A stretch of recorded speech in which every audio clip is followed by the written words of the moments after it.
Well, my Stashy cat has decided to join us today. Can you tell why we call her Stash?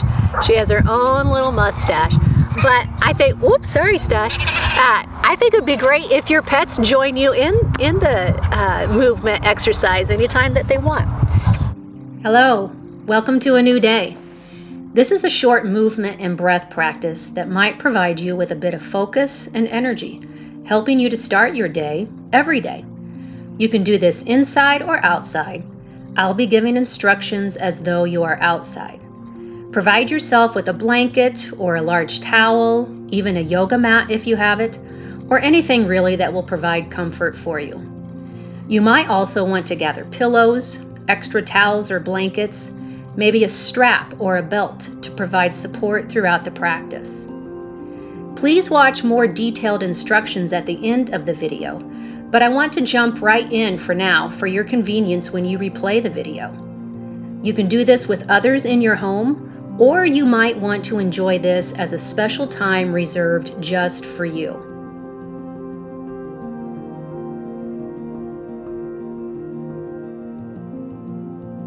Make sure you provide support with whatever you have on hand to make yourself comfortable, even if it's to be seated in a chair. When you're comfortable, bring your attention to your breath. You can close your eyes if that feels right to you, but you can always find a focal point, one little thing to focus on if you'd rather not close your eyes. Now simply notice your breath. No need to change it in any way, just recognize it as your own. Maybe think of it as a companion that is always available to support you. Now, let's invite a sense of being grounded. Notice every part of you that is making contact with the earth. Your sitting bones, part of your legs, ankles, maybe your feet. Now very gently press all of those areas of your body into the earth. So if a strong gust of wind tried to blow you over, you would actually stay put because you're rooted and secure. Let the breath be easy and complete, in and out. Invite a softness in your jaw and around your eyes. Enjoy this feeling of being securely rooted for a moment, and know that you can always return to this as your anchor. Imagine yourself as a boat floating on a lake. Without an anchor, you would float aimlessly wherever the waves decided to take you. But when you drop an anchor, it holds you in place. You get to remain exactly where you've chosen to be, providing you a sense of safety and security. Now let's begin to deepen the breath. Inhaling through your nose, notice if you can expand your belly, maybe even your ribs and your back, nice and deep. Then allow the exhale to escape slowly through pursed lips, as though you're gently blowing out a candle. Notice how the long exhale allows your shoulders to soften and your jaw to relax. Another deep inhale and a long, slow exhale. On your next exhale, allow your chin to float toward the center of your chest, keeping the back of your neck long and your low belly drawing toward your spine without hunching shoulders toward the ears.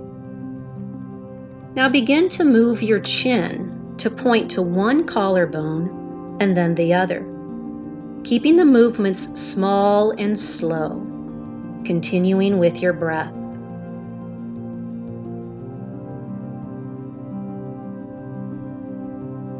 Now bring your chin back to center, and on an inhale, lift your chin to be level to the earth. Now let's sigh audibly out the mouth. Once more, deep inhale, audible exhale. Good. Feel free to take as many of those cleansing breaths as you'd like. But when you're ready, we'll transition onto your back. Placing your feet on the ground with your knees bent, offer support by holding the backs of your thighs to slowly roll down one vertebra at a time. Allow your feet to lift whenever they naturally want to. Once on your back, discover what is going to feel best for you, offering gentle massage into your low back. There are many options, but allow your head to rest comfortably on the ground, your spine in a straight line. You can hug the knees close to your heart and gently rock them side to side. Or you can make small circles with your knees, which does take some effort from your core muscles. You can keep the knees above your hips, again rocking gently side to side from there. Or you can even keep the feet flat on the ground and let the knees sway side to side from that position. This is completely up to you, and it might change from day to day. You're choosing whatever is feeling best in your body at this moment. Keep your breath steady as you make these movements, making sure to exhale completely. A few more easy, complete breaths. Good. Now, let's all meet with both feet on the earth, hip distance apart, your knees pointing to the sky. If it's comfortable for you, hug your right knee close to your chest, either using your hands on the back of your thigh, or you can even use a belt or a strap. Notice how your low back feels at ease, sinking into the earth.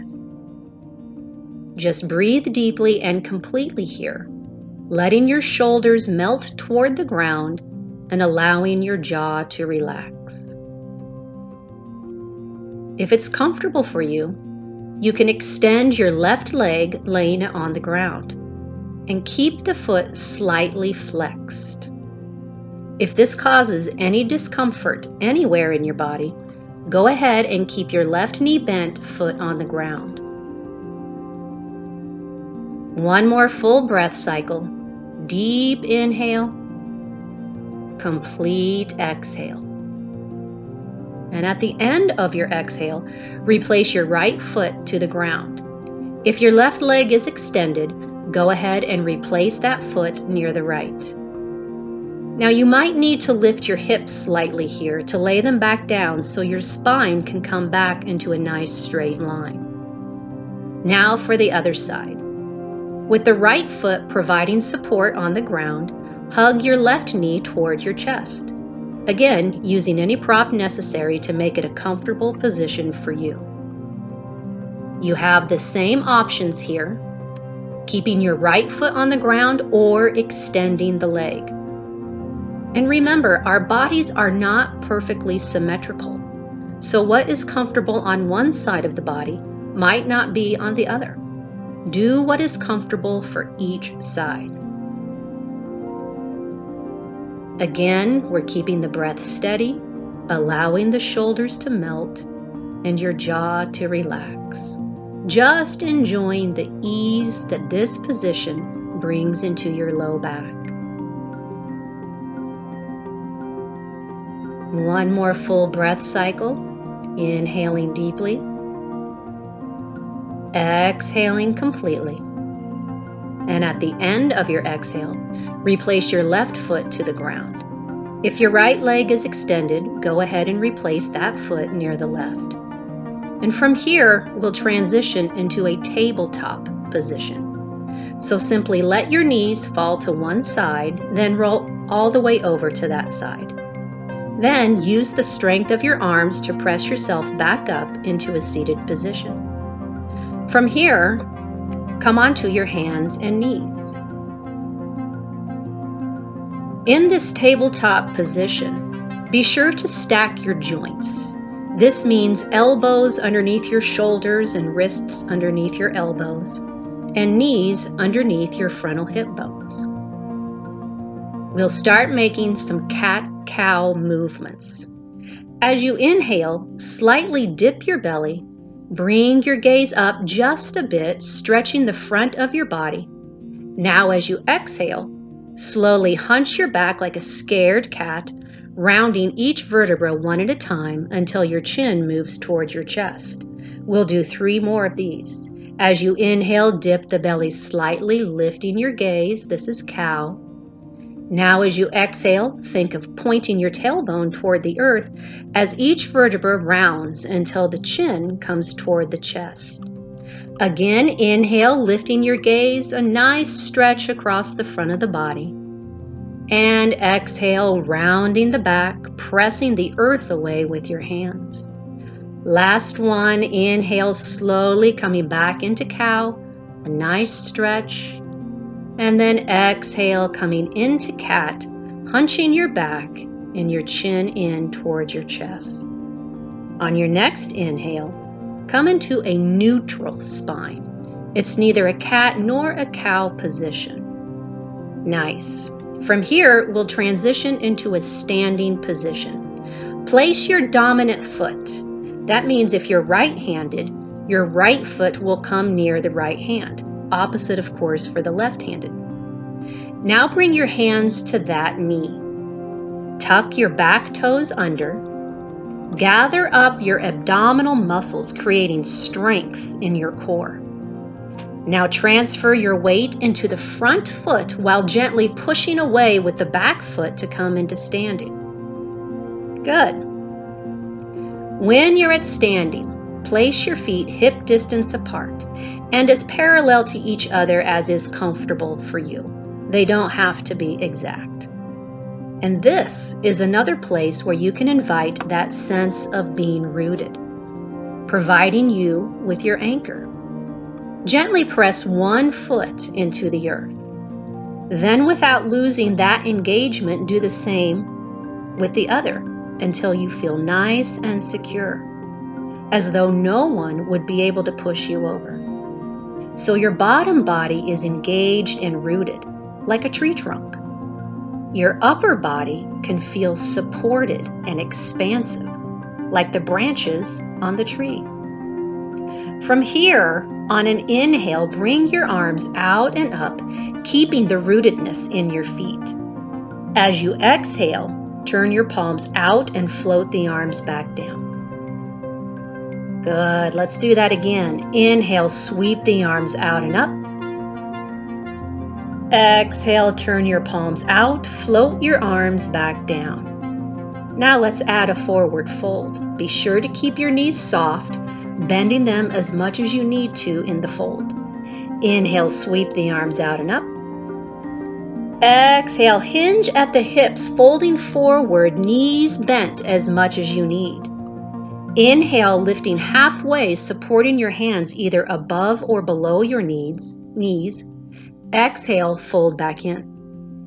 Inhale, press into your feet to give strength to lift back up, reaching your arms toward the sky. Exhale, bring palms together, then to the chest. Good. Let's try that again. Inhale, sweep your arms out and up. Exhale, forward fold, hinging at the hips. We're inviting a lot of energy into the body now. Inhale, engage the core muscles to lift halfway, your back straight but knees still soft. Exhale, fold back in, letting the chin round in toward the chest, taking the effort out of your neck. Now root into your feet. Inhale, sweep the arms out and up as you lift, reaching toward the sky. Exhale, bend arms into cactus arms, opening the heart area. We'll have a full breath cycle here, in and out.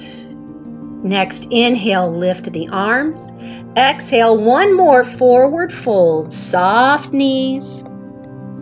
Inhale, half lift with your strong core. Exhale, folding back in, letting the head dangle so there's no effort in your neck. Inhale, lift, reaching arms toward the sky. Exhale, bring palms together. Bend the elbows, bringing the palms behind your head. Inhale, lift them back up. Exhale, float your arms down alongside your body. Deep inhale here. audible sigh out the mouth. Inhale, bring palms together at your heart center, gently pressing into the palms, shoulders relaxed. Bring to mind one task you would like to complete today that you now have the energy for. Thank you for joining me. I'm hopeful that this provided you with a bit of energy and focus for your day. And know that you don't have to stop here. If other movements or stretches are feeling very natural at this point, go ahead and indulge in those. But I do hope you choose to do this daily, as you'll see the greatest benefits after consistent practice. Please stay tuned for more detailed instructions about the movements, and have a great day. Hi, I'm glad you stayed until the end. You won't have to watch this each time. You'll just really need it a few times to get really comfortable with some of the movements. But I want you to really be safe in your movements, so that's why I'm giving these detailed instructions here. But I want you to know that you really should listen to your body's intuition whenever you do any sort of video, any sort of exercise. If your body is telling you to not do something, you absolutely don't have to do it. But one thing that when we start, I ask you to have that grounding effect. And I've talked about this in other videos. It helps you to feel secure and pretty safe, but it should not actually bring a sense of tension or gripping. So just let that grounding be soft and gentle. One way that we grip oftentimes are the knees like to pull up and our inner thigh muscles really get kind of tense. That's not what we're going for. Go ahead and let all of that relax, but you stay nice and rooted to the earth. Now, when I ask you to draw your chin toward your chest, remember that there is a difference between to and toward. Toward just means in that direction. You don't actually have to meet the chin to the chest. And another thing to remember here is to keep that core engaged as you bring the chin toward the chest. And the core, really, it's not just our front abdominal muscles, it's actually all the way around, front, side, and into our back. And you can think of someone putting a strap or a wide belt around you and giving just a little cinch. And that is what engages the core. And when that core is engaged and we do things with our neck, like bring the chin toward the chest, it helps to support that upper body and make all of those movements safe for the upper body. And then when I ask you to transition into a tabletop position, I ask you to stack your joints. And I mention hip distance apart, the knees being hip distance. And what that actually means is our frontal hip bones. So it's not as wide as we are in our pants. So find your frontal hip bones, and that's where the knees are going to stack from there. And then when you have your joints stacked, like I say, elbows under shoulders and wrists under your elbows, make sure the fingers are spread nice and wide, because that helps to evenly distribute all of the weight throughout our joints. So we're not leaning into one joint. That's going to cause a lot of tension, and if we do it day after day, it's going to actually cause some pain. So we want to stack those joints nicely and keep the fingers wide so we have a nice surface area. Now, one thing about that, though, when you have your fingers nice and wide, do bring your thumbs in just a little bit. That helps to protect this tendon right here in the palm of our hand. And so then when I ask you to transition into that standing position, you don't have to actually use the knee. If you need a chair for support, go ahead and use whatever you need to help you get up safely. But when you are in that standing position, I again talk about keeping the feet hip distance apart. Again, it's those frontal hip bones. And you still want to have your core nice and engaged here. Now, we talk a lot about bending the knees when we do the forward folds, and I really want you to bend them as much as you want. In fact, we never want to hyperextend the knees, that actually can cause a lot of knee pain and eventually cause problems in your low back. So keep what is called just this little micro bend in the knees. So there's still always a softness. So as I say, we inhale as we lift up, and as you exhale, see how it's a hinge at the hips. I'm not rounding my back and pulling the chin in toward the chest here, because that actually puts a lot of strain on your low back. So as you hinge and fold in, see how straight my back is? That really takes a lot of core strength. So you're going to want to really draw that low belly in towards your spine. And notice how the knees are bent. This is protecting my low back and it's protecting my hamstrings. So then when you fold in, when you get almost all the way down, that's when your chin can round in towards your chest. So the neck does not have to support a lot of weight of the head. And then when it's time to lift back up, boy, am I rooting my feet into the earth. I feel very strong in my legs. Inhale, use a lot of core strength to lift back up. And then at some point, I ask you to come into cactus arms. And what that means is to open up the heart area a little bit. But notice how I don't want your belly to stick way out. Ugh, that's a lot of pain in the low back. We're gonna keep that low belly in. It's drawing toward the spine, but the heart is open a little bit. And we keep rooting into the feet. And then when you inhale and forward fold again, don't forget to bend the knees as much as you need to keep all of the leg and the back comfortable. Good. You can do this as many times a day that you want, but I do hope that you do it at least once every day. When you do it daily, that's where you're really going to see the benefits. I also mentioned that you might have just a desire, a craving to do more movements after you've done this. Go ahead, do whatever feels right and whatever feels good in your body. But like I say, daily, or maybe you can skip the weekends, but try to do it once a day. Usually morning is best, but you can do it anytime throughout the day. And once you do it day after day, you're not going to need me. You're going to have the sequence memorized and you'll just be able to do it on your own. You can do it faster than what I did it on the video. I went pretty slow so that you could learn the sequence, but once you do it over and over, you won't need me at all. So have a great time doing it. I hope it really helps to energize and make you feel good. See you next time.